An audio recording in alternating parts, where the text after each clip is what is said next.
Okay, all right. I remember Marvin Gaye, he used to sing to me. He had me feeling like black and Latino was a thing to be. And suddenly the ghetto didn't seem so rough. I thought we had it tough, but God, we had enough. And I wish I had him here to say that stuff. I had a dream. Kind of like MLK. I had a dream. I had a conversation with Marvin Gaye. He said, what's going on in the world today? I said, hey, yo, Marvin, I don't want to say, but forget it. I'm going to say it anyway. And I said, Marvin, our mothers are still struggling. Marvin, multiple jobs they juggling. Marvin and our fathers are either dead or in jail or on the sidelines doing nothing. And while they're not even noticing their babies are in need of something. It's called attention. Because see, these kids, they're born warm. And at some point they transform. They become block monsters. Hug blocks because they wasn't hugged as toddlers. Block monsters wear hoods to hide their face. Drink liquor to erase the pain they feeling. They got families to feed, so now they're doing it by drug dealing. Block monsters, carrying rocks in their socks monsters, always going to juvenile hall saying, thank you, Your Honor. And when they got into the game, it was so appealing. And then they started to see the devil side of having brothers snitching and squealing. So now block monsters hold pistols tight the same way they used to hold their teddy bears at night. Block monster. The same kid you used to see walking to kindergarten has molded like bread in the hood that's made him hardened. Block monster. The same kid you used to see carrying a lunchbox and eating Pop Rocks now likes a hot box in his bench shop. Block monster. And if you're lucky, you just might see the walls that the boy has built. He's suffering from post-traumatic from all his friends that got killed. And even though he has gold teeth and baggy clothes, there's a child under those that needs to know the truth. But even though he's a block monster, he wants to give his daughter something she ain't never had, or he ain't never had. A father, a dad. Someone never told the block monster, I love you, son. Matter of fact, no one ever told him how to be one. Because he goes through life so hard, he can't believe there's something outside himself called God. And he's hurting for love. Someone aid the monster. We should, because everyday society keeps making these monsters. I used to know this little boy named Darnell. 8 years old, and he was literally going through hell. He said, by the time I graduate elementary school high, I'm going straight to jail. A beautiful young child with anger set in his eyes. They say Darnell's too young to not show the soft side that he hides. So he suppresses his tears for years, afraid one of his peers might call him something. Shut up, Darnell, you better be tough. And with steam-clutched teeth, a scared, helpless child lives beneath. He's only 8 years old and the hate for the world is turning cold. And only wants it for someone to hold him. He can't remember the last time his mother told him that he loved him. So he's a fatherless child who lives in denial. Does my mommy love me? My mommy must love me. She buys me all the tightest gear. I got not a good FUBU guess. I guess she loves me. I guess I love her. So the psychologist asked Darnell, where did all this begin? He said, yo, Doc, in the ghetto of Double Rock, where I had no father to be there for me around the clock. See, I had no father figures to look up to. So I learned what it is to be a man by hanging out with my friends and my crew. And they just like me. They all ain't got no daddies too. So young apprentice Darnell learns how to be a man by staring out his trifling plastic window. This ain't a long story, y'all. So here it goes.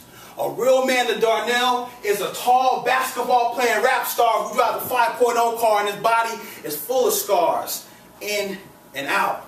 A real man to Darnell beats up his baby mama and takes a welfare check and shows no women around him any kind of respect. And a real man to Darnell never finishes high school.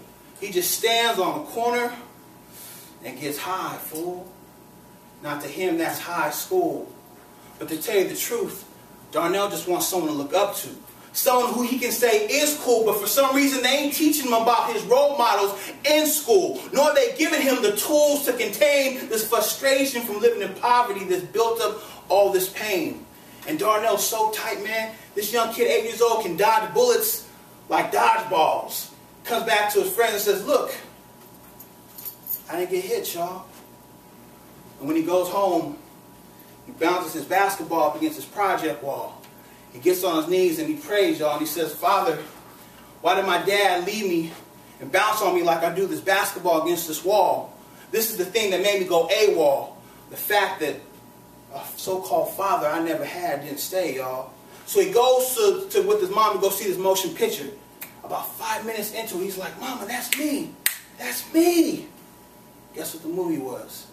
Antoine Fisher.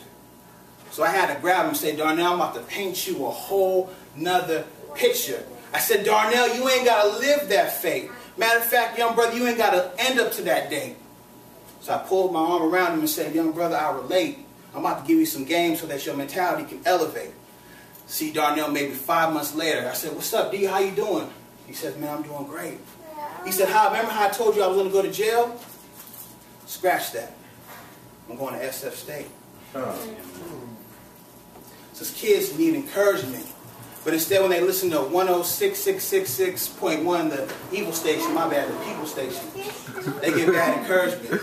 Rappers say, don't look up to me, man, look up to your parents. But when a lot of kids look up, they don't see their parents. They buy this music and they stare at your presence. They listen to your music and it helps them deal with the resentment of not having their parents.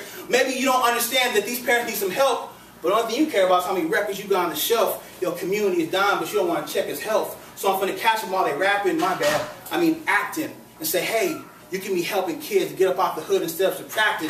I call it to every artist who will listen, like Marvin Gaye used to say, save the children. Keep putting out stuff that these kids need to be hearing. Because these kids is like tape recorders. They repeat what they heard. I tell rappers and fathers and actors, give your kids more encouraging words. Teach your babies about metaphors, similes, and adverbs. You say, I got nerve. Now you got responsibility. If you can make it about the skull, then come back and help out your community. And don't get me wrong, we can have fun, praise, and dance. But when they want to cut $10 billion from after-school programs, not allowing us to say God in class, then somebody got to take some kind of a stance. And if y'all don't get this, then y'all heads must be dense. Yeah, these people can make a lot of money, but y'all, they ain't making no sense. They can make it rain, but they can't make it change. They need to stop acting like Peter Pan, afraid to grow up and start acting like a man. And in the dream, Marvin grabbed my hand and said, young man, this is a plan.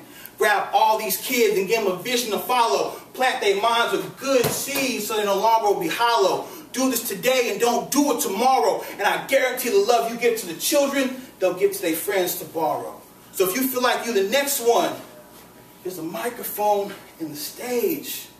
Get up here and say what you got to say about the problems of the world we facing today. I do this for my people in a major way. Y'all are going to ask where I'm from. I'm from the kingdom, a.k.a. the Bay.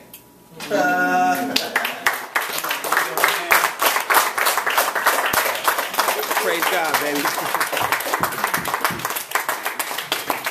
Hallelujah. Amen. Boy, is he preaching.